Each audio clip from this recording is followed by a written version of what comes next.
tightest of tight windows, something Eli wasn't great on doing a year ago. Pat Shurmur pleased last night. About every 6 or 7 days now I've been able to tell you that's what we saw when we drafted him. So I think he just has a feel for playing the position, and he's getting, he's steadily getting better every time he takes the field, whether it's practice or games. And so that's what you're looking for from a young player. You can ask me all you want about why I like him. I think it's time to start asking the people that didn't like him what they think, quite frankly. Now, during a conference call today, Shurmur was asked point blank if the Giants are considering starting Jones week 1 against the Cowboys. His quote, "Eli's our starter, and we're getting Daniel ready to play. I think he's done a good job in the preseason, as I've mentioned all along. He's getting better, and he's going to continue to do that so that whatever time we need him to play, he'll be ready." On Get Up this morning on ESPN, our Ryan Clark had a different take. Daniel Jones has shown you that he can be that dude. And Eli hasn't played terrible this preseason, but he also hasn't gotten a ton of snaps, and we've watched him decline for 3 years.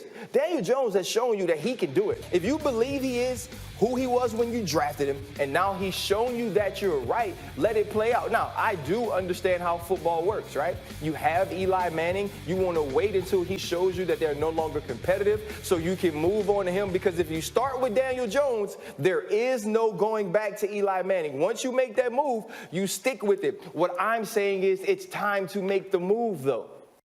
Let's see if our Lou Riddick agrees. On Monday Night Football, I heard Joe Tessitore say earlier in the week, there's no sort of overreaction like preseason overreaction. Yeah. But here you are. We've seen the sample size.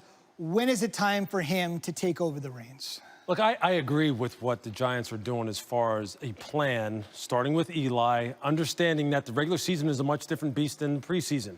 That doesn't take away the fact that Daniel Jones has aced all the tests that they put in front of him, but understand with some context what kind of defenses that he's facing here, and that it's not going to be like that in the regular season.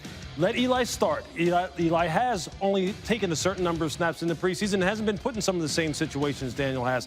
If you played him more, maybe Eli's stats wouldn't match Daniel Jones. So I would go with him, continue to get Daniel ready, and understand that once he gets to the regular season, teams are going to start really picking his game apart and start pushing on those pressure points that make him uncomfortable, going all the way back to college, and maybe some things that they have determined would make him uncomfortable at the pro level, which teams haven't done yet. Just think about Kyler Murray, okay, just for an instance. And we're not talking about him, but think about it like this. His first preseason game, people thought, oh, my God, this offense can't be stopped. Look at how good Kyler looks.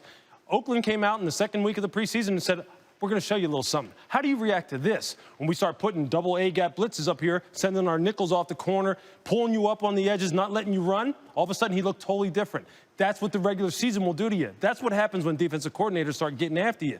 Daniel has absolutely knocked it out the park. But let's just keep it in context, let Eli start. Eventually he's going to play. And hopefully he can duplicate the performance he's put up so far. It's fair enough. We're still dealing with 90-man rosters. That's Let's right. keep that in mind. Lou will be back in a little bit to discuss another quarterback situation.